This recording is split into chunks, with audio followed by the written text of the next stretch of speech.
10 ఏళ్ళు అయింది తెలంగాణ రాష్ట్రం వచ్చి. మీరేమో నియోజకవర్గం ఏంది చాలా పెద్దది, ఇది ముఖ్యమంత్రిది.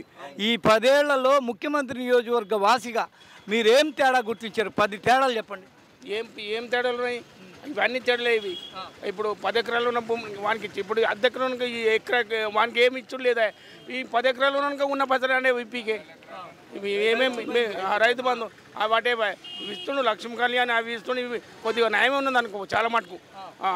ఒకటికి ఈ రైతు బంధువులు అయితే చాలా మోసం. ఇది ఉన్న పైసలు నాటి 10 ఎకరాలు ఇస్తే ఎక్కువ వస్తున్నాయి. 5 ఎకరాల వరకు చేయి ఎక్కువ. మాకు ఏమి అర్ధ ఎకరా 3 ఎకరాలు ఉన్నాయా మాకు? దానికి ఎక్కువ చేసి ముంచేసినట్టు అయిపోయాయి. మామూలు మొత్తం మునుగుతున్నట్టు. మీకు ఎన్ని ఎకరాలు ఉన్నాయి? మీకు ఎంత వస్తుంది? అర్ధ ఎకరా ఉంది అంతే నాకు. అంటే మీకు ఎంత వస్తుంది రైతు బంధు? 4. అదే 5 ఎకరాలు ఉన్నోడికి 4 వేలు 20 వేలు వస్తుంది, మాకు రావట్లేదు అంటారు. మళ్ళీ అంతే. దాన్ని బట్టే చెప్తున్నాం మేము. అది ఒకటి చేసేయడం కరెక్టే. పెట్టాలి 5 వరకే చేయాలి అట్లా. ఇప్పుడు లేకుంటే తక్కువ ఉన్నోనికి ఎక్కువ చేయి పైసలు అట్లనే చేయి, అది నడుస్తుంది. లేకుంటే వీనికి 10 ఎకరాలు 10 అటవీకి. అందుకే దాన్ని చిన్న అన్నీ పనులు చేస్తుండు, చేయలేదు అని కాదు. ఈసారి మీరు ఓటు వేస్తారా? ఓటేరా? వేస్తాం మేము, ఆయనకే ఇస్తాం మేము. నువ్వు ఏ చెప్పినా చెప్పకుండా ఆయనకు ఇది చిన్న రైతు బంధులో ఉన్న సమస్య చెప్పారు. మిగిలిన ఏమేమి సమస్యలు మీరు గుర్తించారు?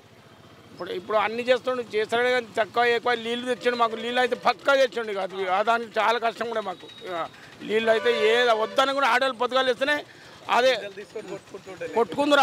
ఇప్పుడు ఏది లేదు, పంటూరు 8 దాకా అవే వస్తున్నాయి, అన్ననే వస్తున్నాయి. పెడుతురు కూర్చుంటారు అన్నం అంటారు ఖతం. లెక్కన మీకు గంగా జలాన్ని మీ నెత్తి మీద పోసినట్టు మంచిగా చేసిండు. అది ఒక పని. అందరూ అది యాడ్ చేసేది కదా, ఒకటే బాగా యాడ్ చేస్తారు ఆడవాళ్ళు అయితే. తెల్లారి 8 గంటల దాకా పడుకున్నా అవి వస్తూనే ఉన్నాయి, పోస్తున్నాయి అన్న అంతే. అదొకటి పని మంచిగా చేసిండు. మాకు ఇంతో అంత దవాఖానలు కూడా బాగానే చేసిండు. అవి కూడా నడుస్తూనే ఉన్నాయి, చేస్తుండు. అన్ని స్కూళ్ళు కూడా బాగానే ఉన్నాయి, అవి కూడా నడుస్తూనే ఉన్నాయి. రోడ్లు ఇప్పుడు అవుతున్నాయి. వీళ్ళు బద్మాసులు చైర్మన్లు లైట్లు కూడా కానీ మామూలుగా వేస్తున్నాము, పోతూనే వస్తున్నాయి. ఇవి పోతున్నాయి, అంత కామన్. అది చెప్పరాదు. ఇది పోతుంది, ఇటు వెళ్ళిపోతుంది. మళ్ళీ బాగుండదు కదా, అట్లా చెప్పొద్దు. అది అన్నీ చేస్తున్నాం ఇంతో అంతో. ఏమి ఓటేస్తారు కానీ కొరత చెప్తున్నారు. రైతు బంధులో కొద్దిగా మాకు పెంచాలని చెప్తున్నారు. పెంచాలి. అది ఎకరా 2 ఎకరాలు పెంచాలి.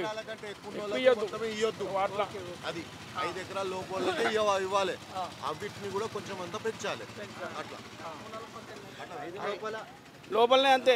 వీళ్ళు 2,000, 3,000, 4,000 అలాగే వెళ్తున్నాయి ఉన్న పైసలు. ఇప్పుడు మీరందరూ ఇక్కడ గుమిగుండ వాళ్ళు అందరూ బీఆర్ఎస్కి ఓటేస్తారా? అందరు ఇస్తారు. పక్కా ఇష్టం మేము, పక్కా ఇష్టం మేము. ఓటేసేవాళ్ళే సీఎం కేసీఆర్కి.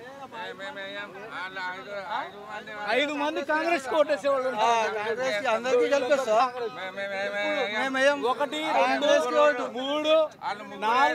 6, 7, 8, 9, 10, 11, 12, 13, 14, 15 మందిలో 5 మంది కాంగ్రెస్ కి ఓటేస్తుంటే 10 మంది బీఆర్ఎస్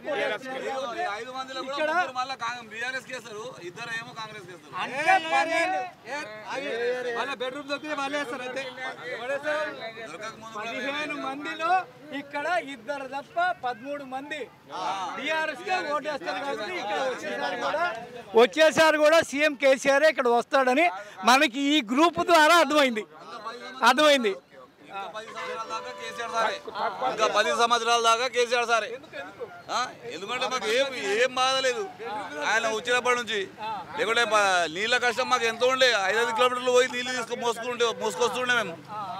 సైకిల్ మీద 4 డబ్బాలు కట్టుకొని 5 కిలోమీటర్లు పోతుండే మేము.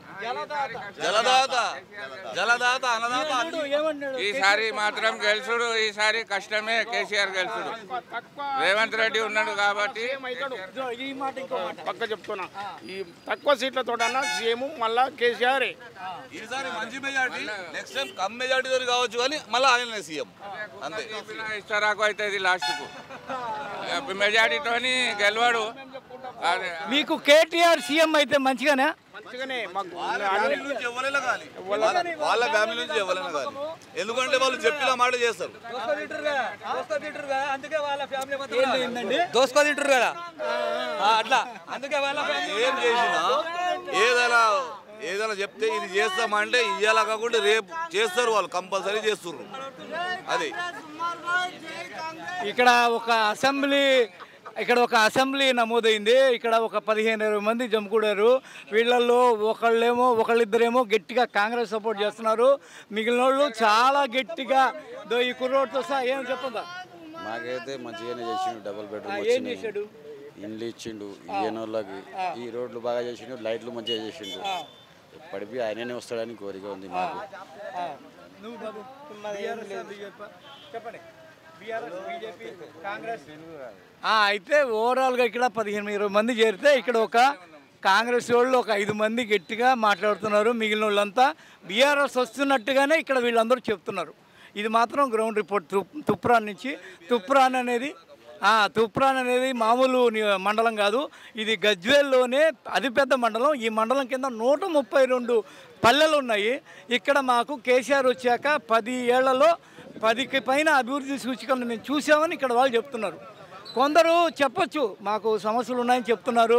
కొందరేమో ఇక్కడ మున్సిపల్ చైర్మన్ అవినీతికి పాల్పడ్డట్టుగా చెప్పారు. కానీ అలాంటిది ఏం లేదు, మేము సాల్వ్ చేస్తామని ఇక్కడ స్థానిక బీఆర్ఎస్ నాయకులు హామీ ఇచ్చారు మనకి. ఇది కేసీఆర్ యొక్క సొంత నియోజకవర్గం తుప్రాన్లో మనం నిర్వహించిన చిన్నపాటి రచ్చబండ కార్యక్రమం ద్వారా మనం తీసుకున్న నీతి. That's it. ఇది గ్రౌండ్ రిపోర్ట్.